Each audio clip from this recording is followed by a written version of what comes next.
abroad. Not only abroad, you can discuss about within India also.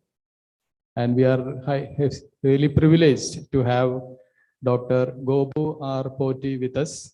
In fact, my job is to welcome him. So I will say welcome back, sir, because I learned my basics of applied mechanics from Gopu, sir. And I still remember those bending moment diagrams and all that. So he has a lot of experience in the research. He is basically a civil engineering from University of Kerala. He did his MS in ocean engineering from IIT Madras, then did PhD in ocean engineering from University of Rhode Island.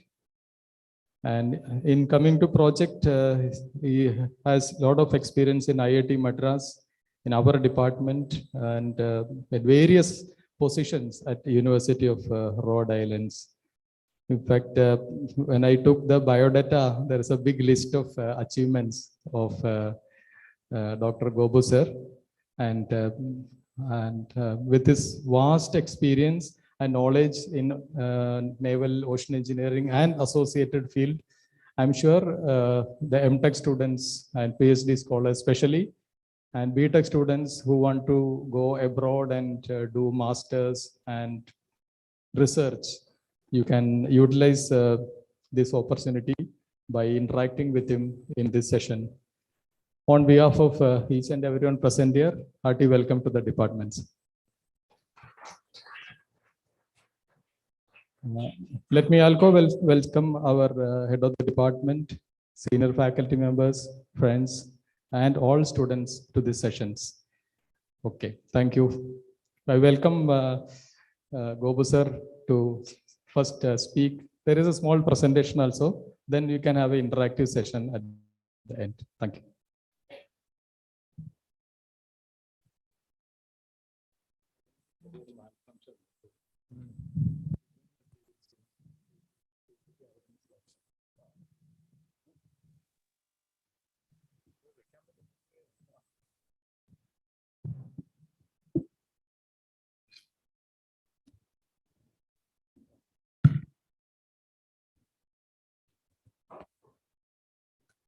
Hello, everybody.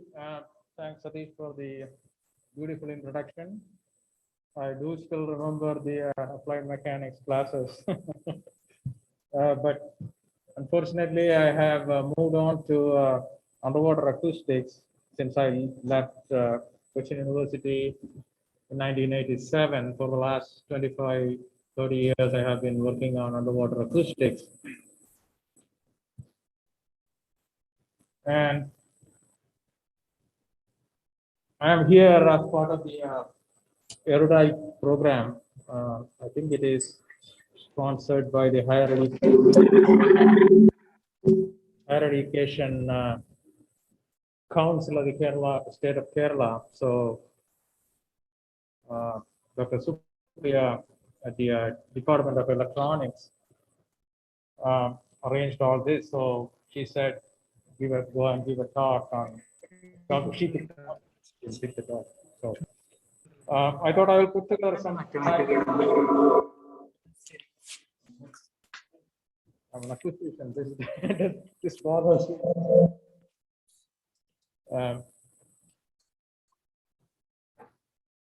So I will go through those slides. Not many slides, 20 slides, and then I will have a discussion. I don't know the composition of the audience. I think there will be some grad students and graduate students and undergraduates, so we can talk and discuss.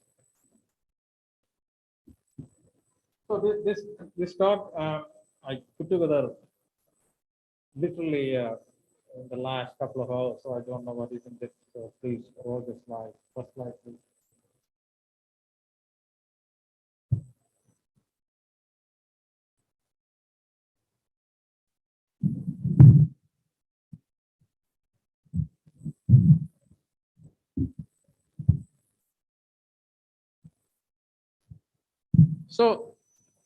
So whenever I talk about research in ocean-related subjects, whether it is naval architecture, whether it is ocean engineering, or anything, oceanography, anything related to ocean, the the key difference between what we do on land and in the ocean is that the medium, the environment is extremely complex, meaning, I mean, if you go in a ship, I'm sure all of you will do that at some point in your lifetime. Things are not stable. So you are working on a unstable platform, a dynamic platform. So that introduces a lot of complexities. The medium, which is the ocean water, can be unforgiving. You have ocean currents, waves, and whenever you want to put some instruments in the ocean, it becomes a simple operation can become extremely tedious, extremely dangerous sometimes. So that's one major problem.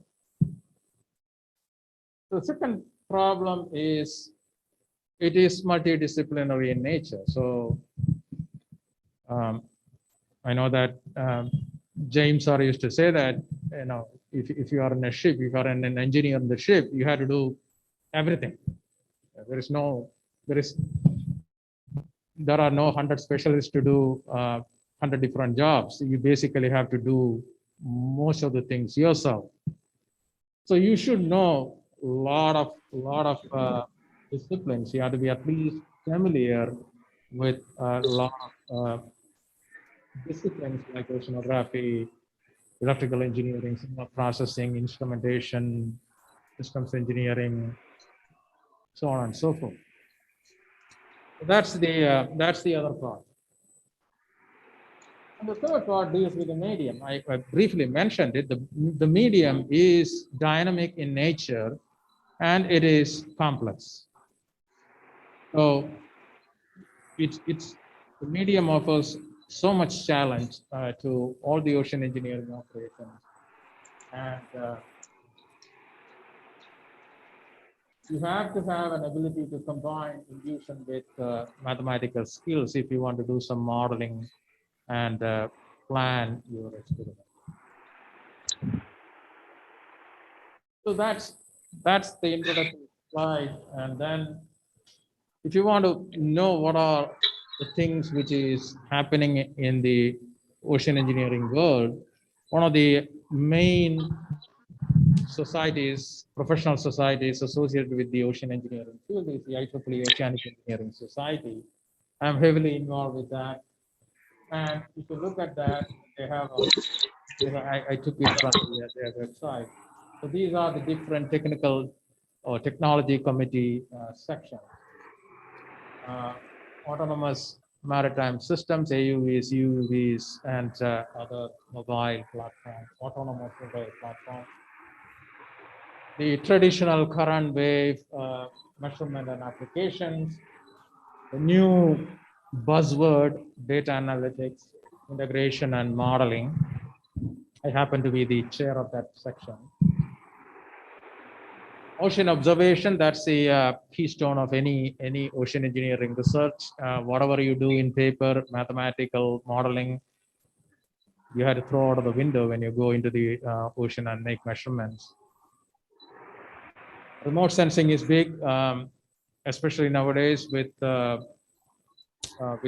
lot of coastal flooding and coastal issues. Remote sensing has become a key tool in the toolkit. The other hot topic is sustainable energy systems, the renewable energy system. So that's big now, especially since the new administration has taken over in Washington. It's already big. Offshore energy, renewable energy is already big in Europe, and it has picked up steam in US also, with huge developments coming up in the next few years. Other big area is Arctic. Again, thanks to global warming, ice is melting, opening up navigation paths that introduces opportunities as well as problems. So there is a lot of work going on, and every nation in the world is trying to plant their stake in the Arctic Ocean, including US and India and China. There's a small role for optics in the ocean. But the problem with optics is, unlike sound, optics attenuates or losses energy as a function of distance much faster compared to sound. So the role of optics is very limited, but with in combination with AUVs, so when AUVs die down, they have to take pictures, images. So one of the things you need is light. So in that context, optics is still being discussed. Then my specialty underwater acoustics is big, mainly because that's the main tool with which you communicate underwater. And if you look at nature, all the marine mammals and some fish communicate using sound. And some of the big whales, they communicate kilometers using low frequency sound. Recently, we have tracked fin whales. Fin whale calls hundreds of kilometers away near offshore wind farm in south of Rhode Island. So they do communicate long distances, and some of the acoustics experiments that our colleagues have done have transmitted energy across the globe, acoustic waves across the globe, thousands of kilometers. So it is possible under certain conditions to transmit energy over long distances. So because of that, Navy primarily rely on underwater acoustics to do their guidance, navigation for their missiles, submarines, and warships. So that's how the underwater acoustics. Engineering, you need to have engineering systems built to do anything underwater like this. So you need cables, connectors, moorings, risers, and all those things. I briefly mentioned in passing, communication and navigation is a big thing. So if you want to have robots, AUVs and systems like that, you need to navigate them. You need to communicate between them. So that's a big thing. And again, acoustics is the primary tool to do that.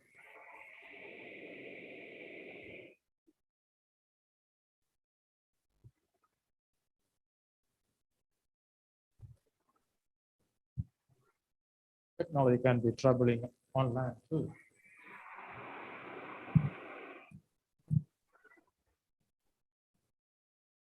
Remove.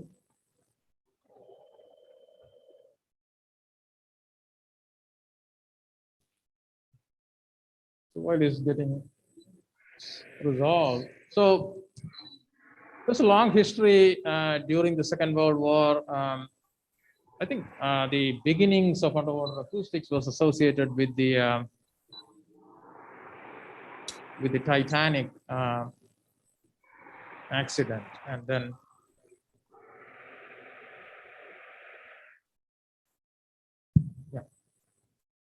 so the next few slides basically expands on some of the complexities. I talked about the medium. The ocean is a 4D variable, 4D varying medium. So you have the 3 dimensions. It's a 3D spatial volume, and you add time to that, it becomes a 4 variable problem. So it is dynamic in the 4 dimensions, and that is an extremely challenging problem. And if you want to solve any acoustic problem, you need to understand, sample the medium correctly, and on top of that, the boundaries also are complex. The top boundary is the water surface, and that is dynamic. You have waves and small roughness. The bottom boundary is the seabed. It can be varying with spatial dimensions, X, Y, Z, X, Y, not Z. It's not varying temporally, but it's varies spatially. So there are complexities in surface, in the volume, as well as on the two surfaces, upper and lower surfaces. So modeling any phenomenon in the ocean is extremely difficult. So those are the bullets that I listed there. So in a recent experiment in 2006, we did an experiment, and the picture there shows, I don't know whether how far you can see that. There were like 62 moorings. Now each mooring has a lot of instruments there. 7 ships, aircraft flights, satellite coverage, and data assimilating numerical modeling real-time data communication from shipboard instruments, and dozens of people doing real-time modeling to sample like 20 kilometer by 20 kilometer by 100 meters water, volume of water. So that's the kind of effort needed to fully understand and solve the acoustic problem.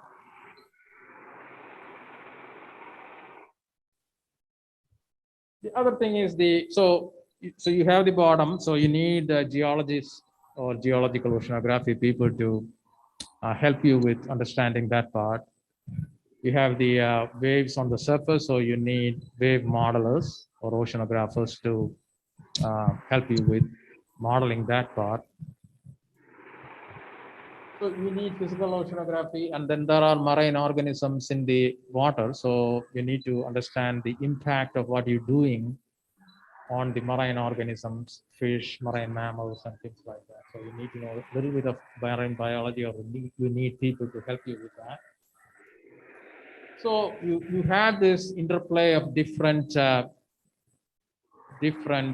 disciplines in every experiment. So we always have a resident oceanographer, resident geologist, and marine biologist helping out with some of the issues that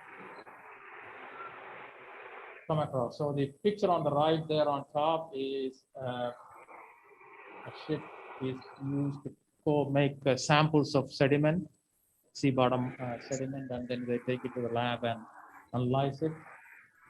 And the bottom picture shows the same thing on a different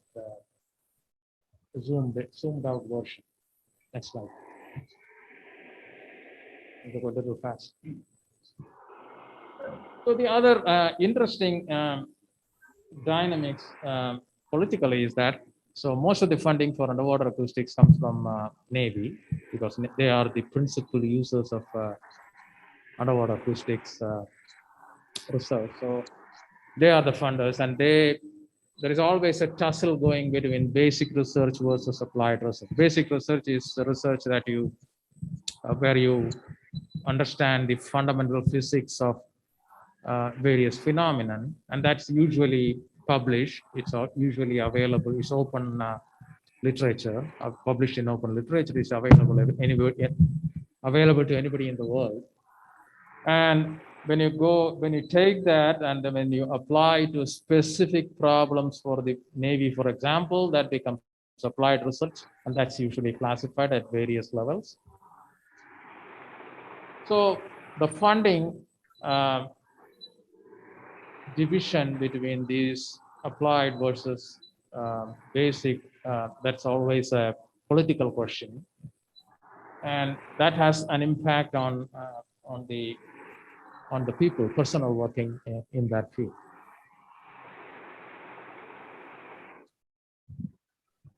I will move on to the next slide, please.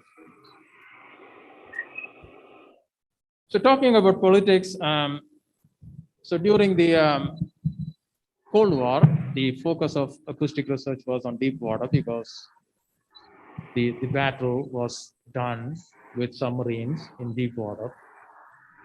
So the focus was in deep water. But after that, after the collapse of the Soviet Union, after the end of the Cold War, the focus shifted to shallow waters because of what happened in Gulf and other parts of the shallow water. So shallow water acoustics became prominent, and most of my work is in shallow water acoustics.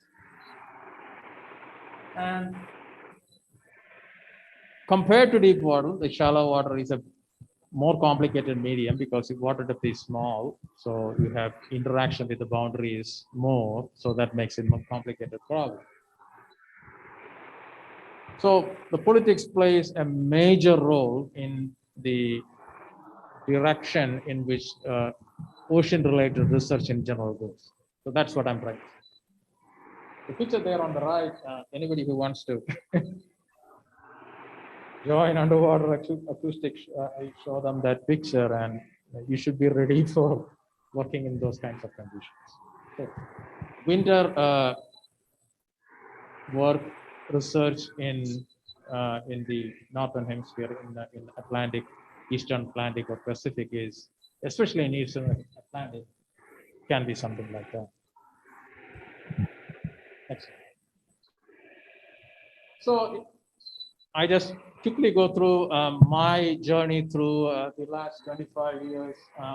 Then I went to do my PhD in 1995. I started with this particular project. I think I joined for PhD in 95. 96, I was on that ship making measurements. That became my PhD thesis.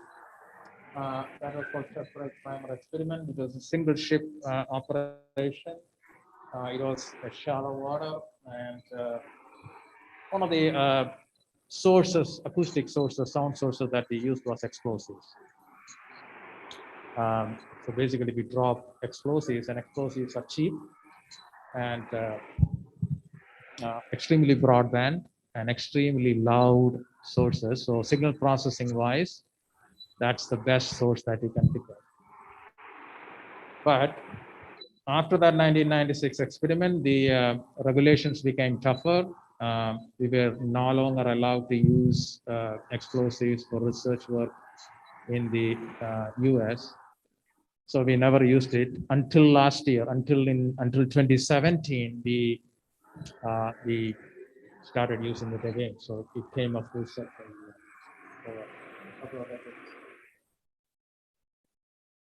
Then, so that was 1996. There was a lull for a brief while, and in 2000, I participated in a huge multinational experiment. That was in East China Sea. Interestingly, probably that's the last time anybody will do this kind of an experiment in East China Sea or South China Sea. The list of institutions involved are listed there.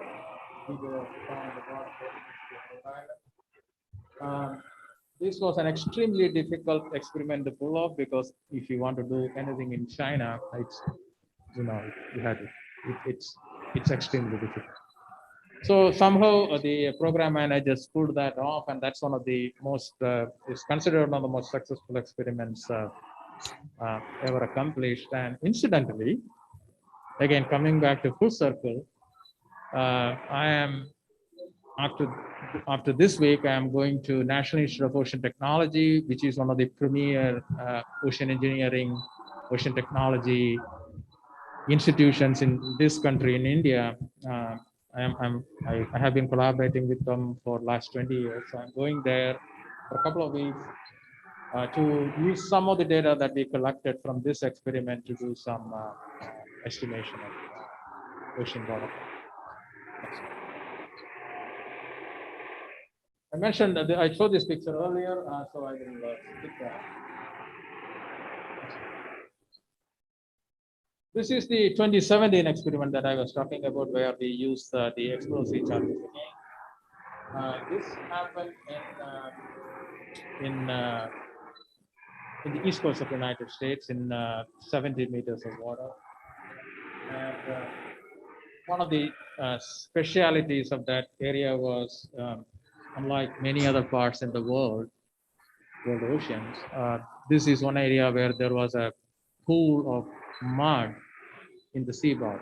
So basically what happened was there is a current going by which lifts fine materials from some other place and then dumps in that particular areas, creating a big collection of muddy sediments. And acoustically, mud is an interesting medium, and not many people have done work on muddy sediment. So that was the motivation behind the work. And I'm sure there is an underlying political motivation, which you can guess. But so this just finished, and we are actually going back to the same area next year to do some repeat experiments. So this happened, this 2017 experiment happened in winter. Again, talking about winter, so the experiment, that the component of the experiment which I was participating was 2 weeks, and winter in Northeast United States can be very unforgiving. It was extremely brutal that year, 2017, and we ended up doing, so we were planning for 2 weeks of experiment. We ended up doing 2 hours of experiment. That's all what we could get. So we basically steam out, a big storm will come, we steam back, and we do that, did that multiple times. Eventually, we find a small 2-hour window to do one tiny piece of the experiment that we were planning. So that's one of the interesting aspect of research in underwater acoustics. The ships usually cost around $20,000 to $30,000 a day. So if you miss a day, you are missing a lot of money. And 2 weeks of ship time, loss of ship time, you can do the math.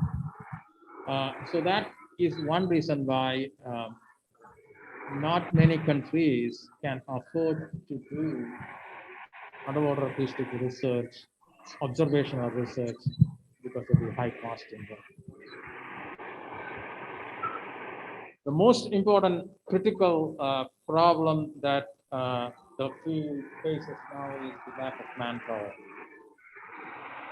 There is one estimate that 50% of the current personnel in US Navy labs will retire in the next couple of years. So there was a big gap in recruiting after this generation. So there is going to be a big lack of manpower problem in the United States. And so now the US authorities are trying to generate as many new PhDs and graduates possible to fill those skills.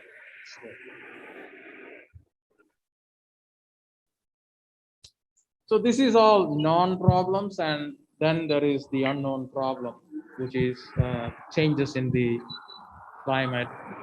And everybody knows that most of the earth is covered with water, and the changes in climate, it's a two-way problem. So changes in the water in the ocean can affect the climate, and changes in the climate can affect the ocean as well. So it's a conveyor belt.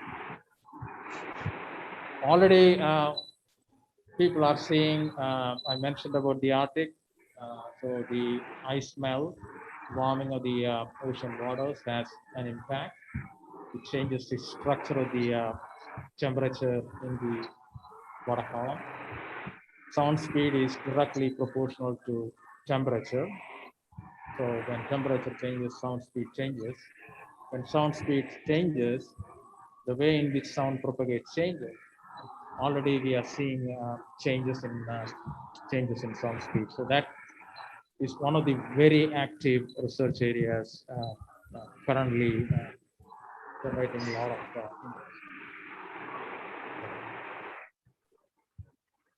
The other interesting development is the impact of technology, like any other field, medicine, for example, or any other field has on underwater acoustics and ocean-related activities.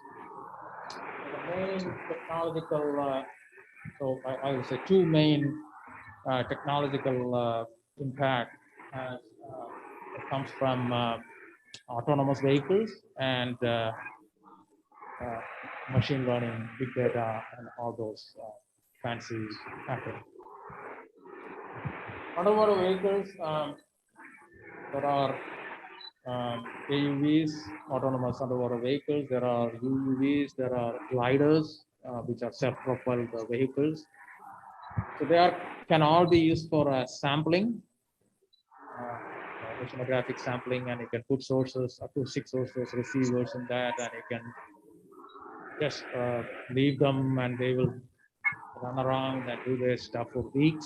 And people have deployed gliders at in Florida and have tracked it go up north all the way to Maine. So without any, so you basically sit in your couch in your apartment and you can drive them around. So it's that flexible.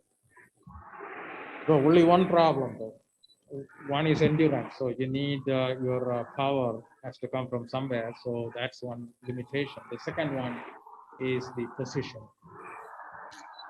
Unless you correctly pinpoint the location of your measurement platform, the measurement may or may not be useful. So when these things go underwater, you lose GPS connection, and then basically the platform is on its own direction. So that's the big problem. So that's one of the areas, guidance and localization of these. That's a big area. And acoustics wise, there is another problem, the self noise problem. So some of these platforms are quiet, but some of them make noise. And when you have a source or a receiver in that, simultaneously doing some acoustics, and if you have noise, then that becomes a signal processing problem.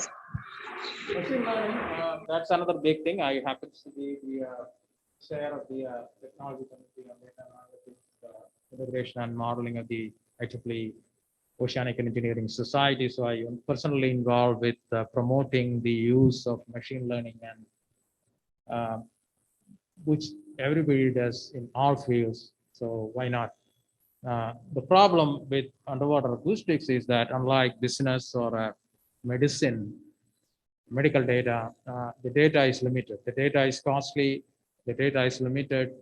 So if you want to train a machine learning algorithm, you don't have much data to work with. So one way to work around that problem is to simulate data. So that's what typically people now do, to basically generate data using models and train the machine learning algorithms with that data, and then test it with real data. So that's all what we can do. So there is a new type of solution technique has come up, which is called physics-enabled or physics-derived machine learning. Meaning, if you combine the problem of underwater ocean acoustics or ocean-related problems are all well-defined physically. There is a physics problem. There is a physical basis. There is a mathematical equation. People can solve it. So why not use that physical basis, physics-based approaches, and combine that with data-driven machine learning application? That's the way the new developments are going. But still, it's very young. The field is that particular area is very young, and there are a lot of people are jumping into that area, and it has its own perils because of the lack of data in that. Well, next one. So I move on to something related to, so one of the things I want to do was to say something related to shipping. So I don't have any good things to say about shipping. Being an underwater acoustician, we hate shipping because it makes noise. So when we do experiments and do the signal processing, we had to fight against the noise produced by shipping. So in that sense, we don't like shipping. So one of the other big areas when many people are now working is ocean soundscape. If you Google, there will be hundreds of articles on soundscape analysis and things like that. It's basically the collection of all these sounds produced by man-made and natural sources in a particular area. The theory or the hypothesis is that if you keep on continuously monitor that over many years, you can somehow track the track any problems associated with marine ecosystems like a estuary or something protected habitats or some species and things like that. This is extremely important in the context of climate change. So one of the things that climate change or carbon emission is that it's a problem with ocean acidification. So carbon dioxide gets absorbed and that leaches out some of the chemicals and creates problems. So one of the techniques that people have been proposing nowadays is to monitor soundscape continuously and look for any changes. Just like you do annually you go and do your medical checkup, and you do that over the years. And so once you start doing that, you have a baseline. Any change in the baseline readings is a red flag, and the doctor will tell you, oh, there is some problem. It seems to be there is a problem, and then you can dig deep and do further studies. So that's the idea. So this is some more information about the Arctic impact of Arctic ice melting on noise, ambient noise in the ocean. Shipping is the most significant contributor of ocean noise. Not only underwater acquisition, I said they don't like shipping. Marine mammals, they don't like shipping either because they communicate. The big whales communicate using low frequencies, less than a kilohertz. And the shipping noise, the distant shipping noise, is in the same band. So increasing in ship noise have a significant impact on how big whales communicate in the ocean. So the whales they use ocean communication acoustics to communicate with each other, to do hunt prey, to catch their food, daily food. So the shipping, in addition, the other thing is one of the major problems with shipping is that many of these animals, they are curious. So so when a ship passes by, they get somehow attracted to it. They just get in front of the prop and then get tangled in the propeller and they bleed to death. So that's another problem. So underwater acquisition, one thing which we and the marine mammals have in common is the dislike for shipping. So if you look at that chart, that's the increase in the shipping activity in the Arctic over the years. So if you look at 2009, there is barely any transit between in that Arctic pool. And that's exponential. It's not linear. It's actually higher non-linear growth. And in 2013, we have it has grown big. That is in 2013, it might have increased substantially over the last 2 years, except 2020. I will talk about 2020. So if you want to do a number, it says per day increase per year or 10 dB, 10 to 12 dB per year. dB is the unit with which sound is measured. So that's a significant increase in the. So I mentioned 2020. 2020 was the year which everybody wants to forget. That's the year of the pandemic, and people are coming up with studies. So there are scientists who continuously monitor the noise in the ocean, and they have started to look at the compare the noise in 2020 with previous year. There is a strong correlation with economic prosperity, with shipping, and in turn to ambient noise in the ocean. So these three are strongly correlated. So there was a study done during the economic downturn in 2008, 2007, the big depression, the economy collapsed that time, the commercial activity collapsed, shipping reduced, and there was a significant measurable dip in underwater acoustic ambient noise in the ocean. So there is a strong correlation. And people are looking at, obviously last year was a bad year for business, so I'm sure the shipping activity will be lower. And people are now starting to see whether that correlates with noise. And obviously it should be.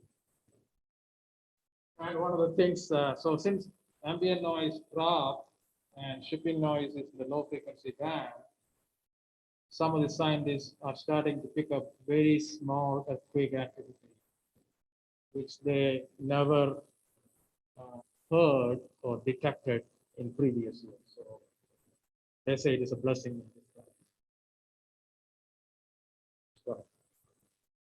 So that's a measurement which is done in Vancouver, Port of Vancouver. So the blue lines are average noise levels in the past years, average over many years, and the red one is the past year, 2020. So they have the January, February, March, and April data. You see that there is a measurable decrease in the noise level in 2020 already. So I think the subsequent studies are yet to come on, and I'm sure it will show a reduction.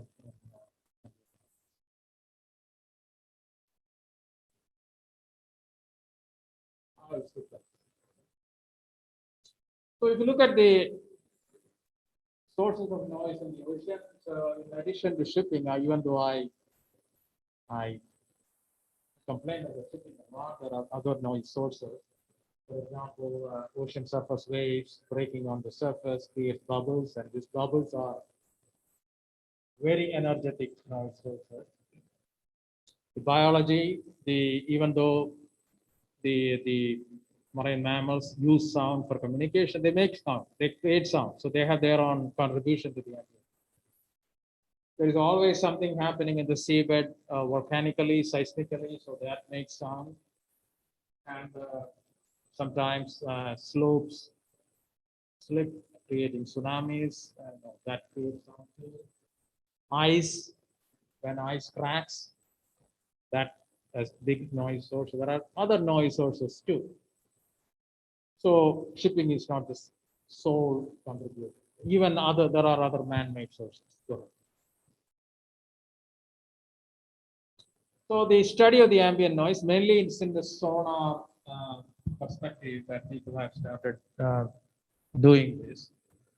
One of the big things in sonar is, so when you send out a signal to detect a submarine, enemy submarine, and it creates an echo, and the echo should be above the baseline noise level if you want to detect it, obviously. So that's why the researchers during World War II were interested in understanding that Soviets as well as US primarily both of them had submarines, both of them were trying to detect them, and both of them want to understand the ambient noise so that they can tweak their sources to create sound above that.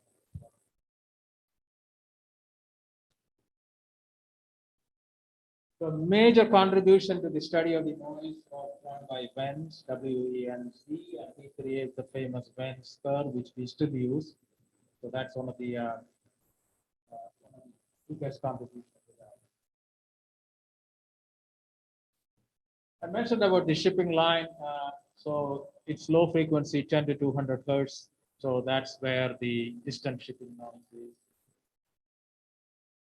And people have studied that. They find that most of this noise produced by ships is due to cavitation.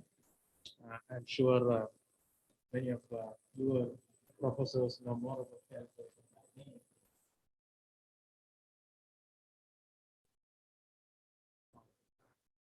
So that's the I borrowed this slide from that particular report, showing the various contributors to the noise. So this is an old slide, and I'm sure the ships have become more efficient, more quieter over the years. So that's one of the biggest initiatives that shipbuilders are doing now to create quiet ships. So that's an experiment that was done in Los Alamos lab, studying cavitation. So cavitation is, you know, the fluid mechanics problem that creates sound radiation.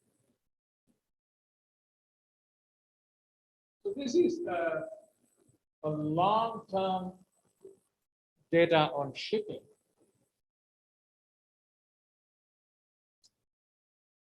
The red line is US ships with US flag, US registered, and the blue line is the rest of the world. People register ships mostly in some countries. So even though they are built somewhere, so they go and register somewhere else for tax purposes. But that could be the reason why, even though the US non-boats have remained stationary or stagnant over the years, the rest of the world has grown significantly over the years, and that will show up in the next slide when you look at the noise.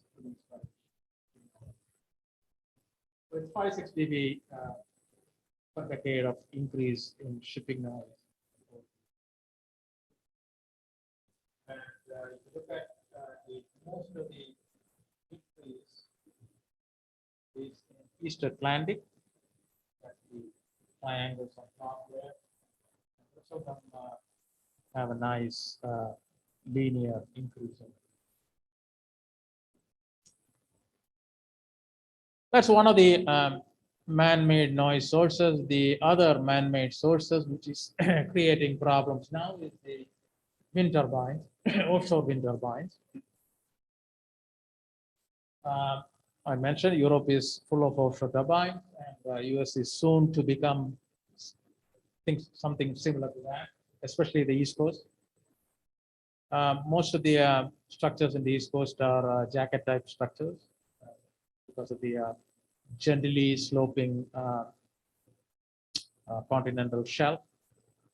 The Pacific coast, the West Coast drops rapidly in depth, so they have to use floating type structures, so it's still not that popular there. The biggest contribution to the noise comes when these things are constructed. So if it is jacket structure, one of the things that you do is to drive piles through the legs to pin it down into the ground. I'm sure people taking offshore structures the same construction approach used in offshore structures, the oil drilling platform. So that makes tremendous amount of noise. And we have already done three measurements at three different locations during construction using this technique, and it's significant noise. And one of the things that does is it creates noise, so it affects marine mammals. And the biggest problem in the east coast of the United States is that the east coast is the migration route for right whales. Right whales are endangered species. There are only like 250 animals left in the entire world. So it is heavily monitored, heavily regulated. So if you want to do any construction, if you want to put any sound in the east coast of the United States, you have to go through multiple levels of clearance process. So that's why whenever there is something happening, they will hire somebody like us to do the monitoring. Right whales are notorious. They are called right whales because it is known to be the right whale to kill. So people hunt them for various reasons. So this is a simulation that we did sometime back. So it's not acoustic wave, it's a shock wave that is produced when a pile is hit with a hammer on top. And that bounces off from the bottom and the top and propagates over long distance. What it does is that, so unlike in the past, there are a lot of people are aware of the environmental impact of various activities that we do. So people make noise. And whenever there is some activity, you see these kinds of headlines in the newspapers and TVs and social media. So that's why it is heavily regulated. They want to, the authorities want to make sure that the rules are properly followed. And if something happens to any marine mammal, then it could be a big problem for the developer also, because they are putting lots and lots of investment in these wind farms. So if there is a public opinion against it, they will be in trouble. I think that's where I stop. Yeah, that's where I stop, and I will be happy to take questions at this point.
funded few researchers in the 80s and 90s to develop these models, and all the models are available in public domain.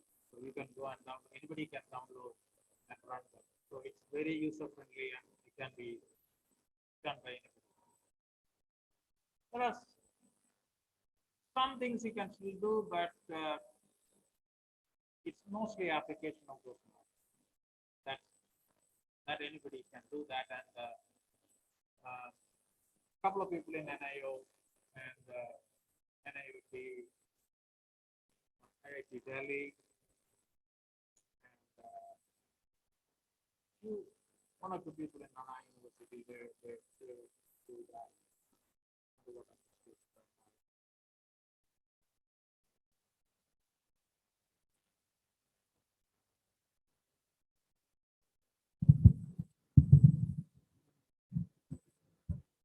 You have told about the Arctic route.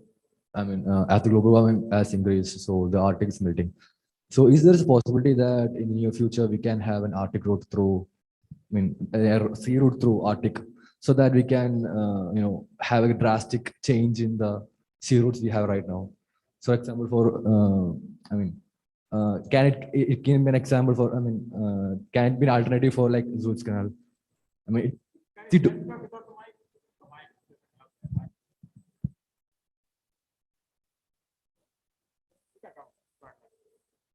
I'll repeat the question.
So basically, he asked three good questions.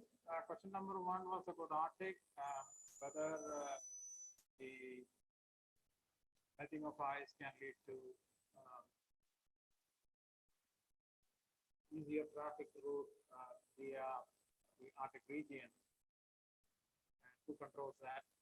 That's a political question. The second question was about manpower in the context of robots, the AUVs, UUVs, and the third question was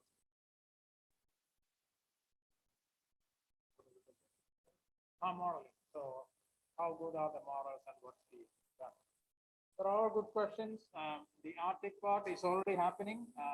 There are a lot of traffic through the Arctic, so that's a done deal. And who will control it? That could be the next big global political crisis at some point in time. So of course, every country is rushing to maintain their station in Arctic and claim their potential. So that's a political question. Regarding the manpower versus both, the AUVs and UUVs used in ocean research, not replacing manpower. They are actually, nobody else can do that kind of sampling. A ship cannot do as efficiently as an AUV or a glider sample. So they're completely separate sensor platform. And you need people to control the AUVs, to develop instrumentation. So it's not replacing manpower. It's actually you need more specially trained personnel to do that. So it's opening up a whole new area for personal development. So that's the third question is modeling. That's a big question. The modelers claim that they can do everything, but we do make measurements and we say, yeah, models are good as long as what you input into the model are correct. So if you put garbage in, it's garbage out. So you know that. So getting the good input is difficult, and that's the whole problem with ocean research. So things are changing spatially and temporally. So what do you input into the model? So that's a good question. So I mentioned US is one of the countries, China is catching up fast.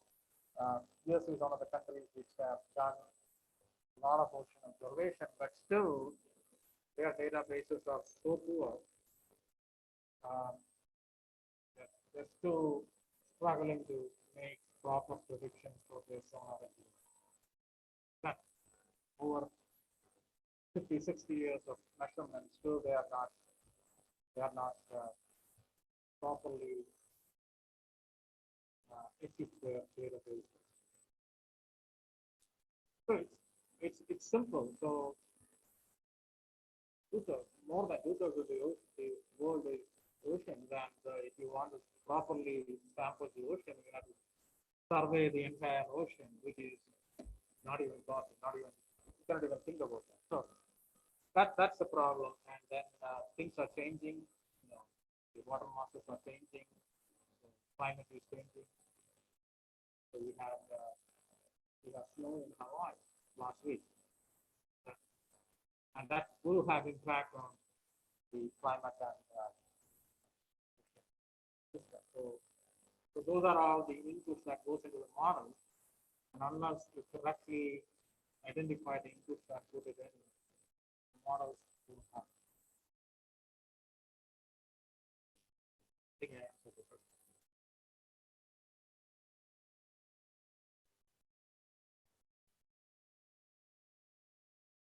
I don't think that the acoustics of that mic is not great. Yeah.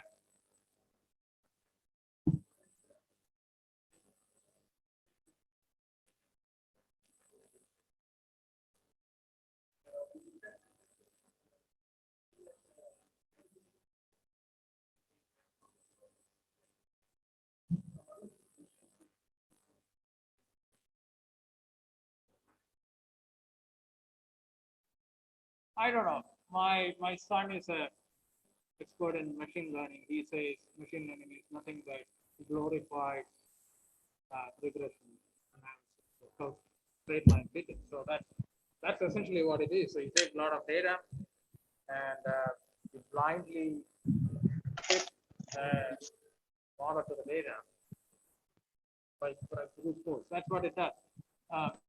So it has its, so if you have enough data, it's good because in olden days, we had doctors who basically relied on their experience for diagnosis.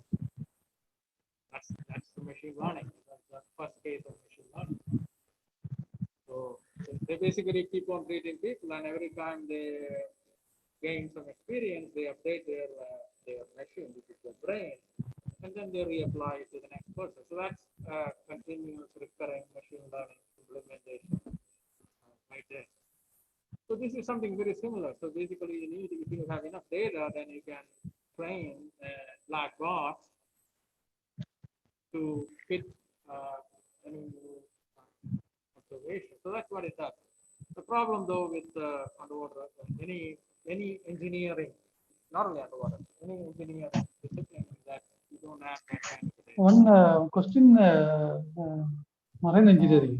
We use or the what evaluation. currently done in One is the I think I give it to no. acidification. It's so. I think I give it to you. Revelation. With the scheme they asked. Okay, so before the exam, An exam. Tomorrow you can collect it. How is that docket? it was fine, sir, but will be more useful for the civil Civil students. students, not for others. Not for, yeah, but yeah, research area is, I mean, it's applicable for us also if we are Yeah. going for that. Yeah, ocean engineering is okay. Ocean engineering is civil, especially the Tina Yeah, Tina and all will be useful. and Akram also. Akram also. Akram is doing multi-media. I like acoustic. Acoustics. Yes. Big question is, you train your algorithm with something. സാർക്ക് അറിയുന്നില്ല marine engineering paper ഒന്ന് കൊടുക്കണം setting Revaluation അത് കൊടുക്കണം നാളെ കൊടുത്താൽ മതി അതിപ്പോ അതിനൊക്കെ കൊടുത്തിട്ടുണ്ട്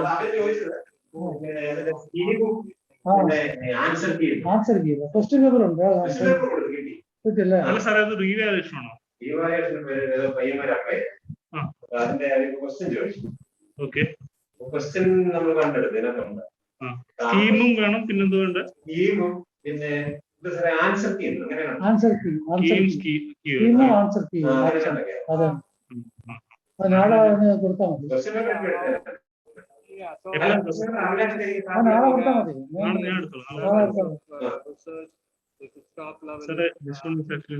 ഇപ്പൊ ക്വസ്റ്റ്യൻ പേപ്പർ ഒരുമിച്ച് കളക്ട് ചെയ്യും, നാളെ കളക്ട് ചെയ്യും, ഒരുമിച്ച് കളക്ട് ചെയ്യും. പ്രിപ്പയർ ചെയ്ത് കൊടുക്കണം സാറേ, സാധാരണ സെറ്റ് ചെയ്യുന്ന ആൾ കൊടുക്കും. ഇപ്പൊ ആളില്ല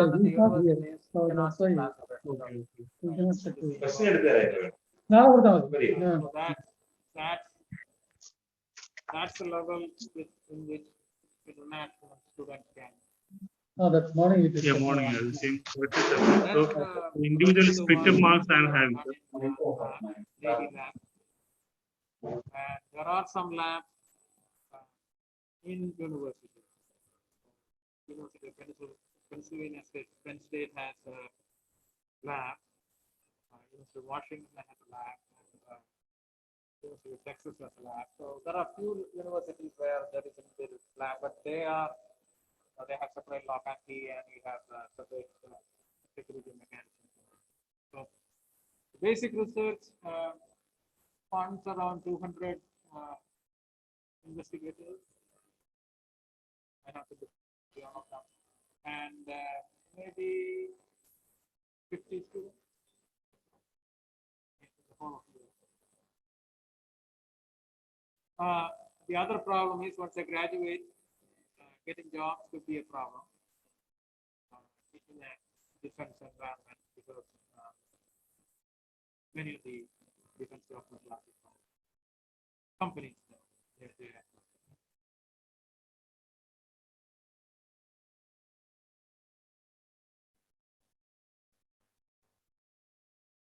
Yeah.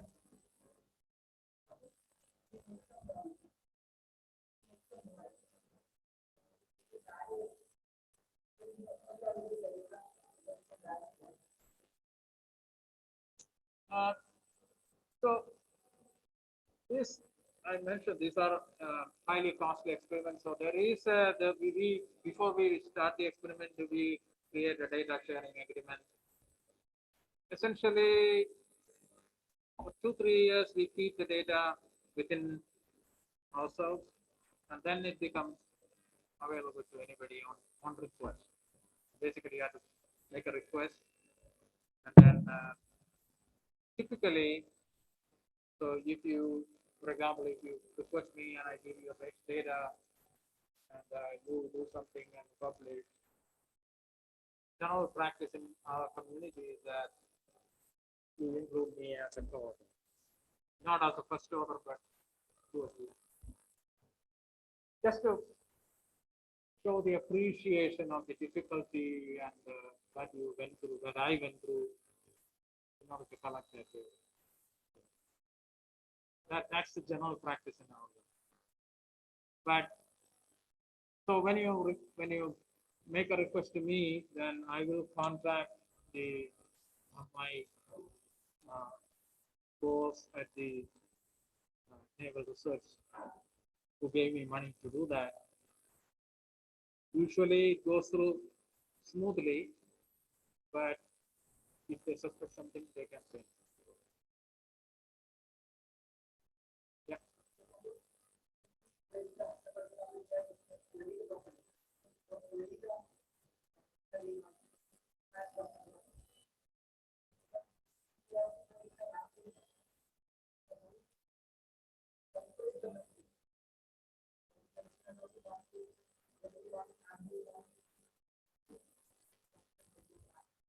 So I think what you're asking is, can we get rid of the ship noise alone? Okay. So that depends on what your frequency band of operation is. So if I am using low frequency for any of my activities, and if there is ship noise, then I'm doomed. There's nothing much I can do. But if I am operating at a high frequency, then I can filter the other noise. So that's a possibility.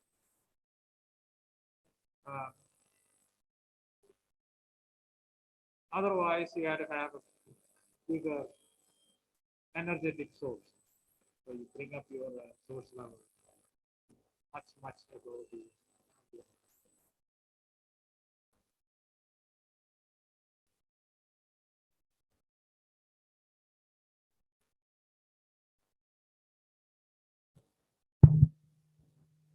Any more questions?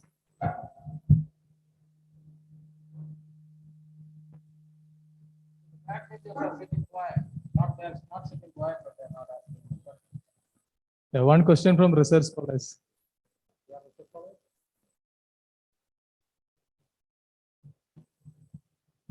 I think you better speak it up. Sir, what are the current research challenges associated with the AUV control system design? Turbo system? Design This time. for AUV. Uh, I don't have any first-hand experience in AUV construction. You start that in a big institutions like the Solution Atlantic and Washington. I think in general, what I can say is that the things that they care about most is the endurance, how long they can operate, with the payload and everything, and noise. You want to make sure that the noise is as low as possible. They're trying to load the AUV with many sensors nowadays. So even they are now used to throw the big long table with sensors. So the navigation that becomes a little problem. So those are the kind of complexities that they are working around. And then obviously hydrodynamics is the issue. So they want to minimize they want to optimize the drag and that force so that so those are the issues. I don't know specifically about it.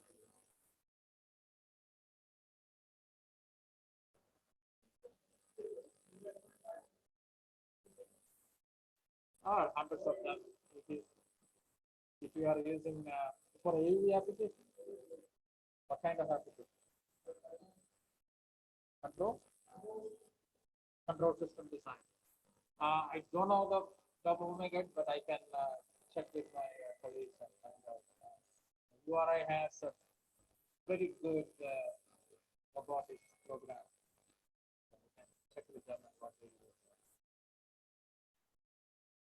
I'm sure most of the machine learning toolboxes are open source, except MATLAB. Python ones are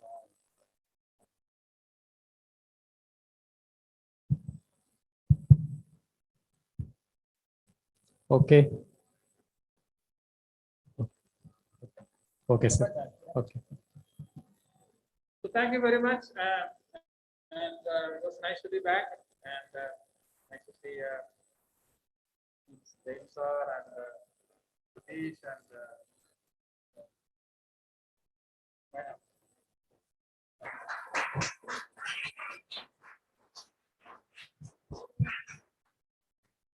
So it was a very good session, and on behalf of head of the department, faculty, and all staff, let me extend our warm regards and thanks to you, sir, for coming and spending your valuable time in our department. And I'm sure the researchers would have got a spark about the various opportunities available and the challenges and other things. So if you need any information about the university or any particular thing, I'm sure you can contact professor for any particular help while doing your research or while applying for PhD or other things. Thank you everyone for coming. Thank you very much. Thank you.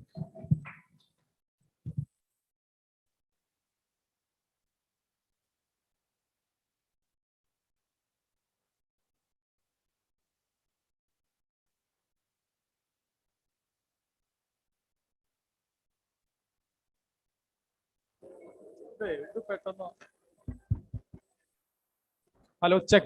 Is it audible behind? It's audible. Keko. I think the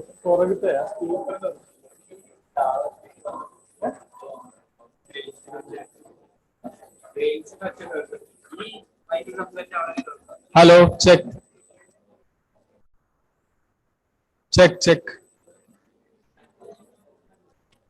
പുറകിൽ കേൾക്കുണ്ടോ?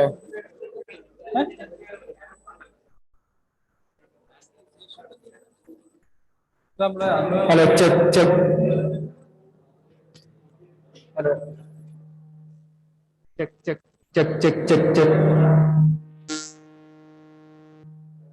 Hello hello check hello hello check hello hello hello hello hello hello hello hello hello hello hello hello check hello hello hello hello hello hello hello കേൾക്കുന്നില്ലേ sir?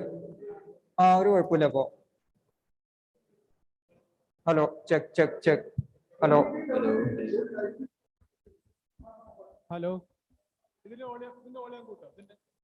ഓളിയം കൂട്ടോ.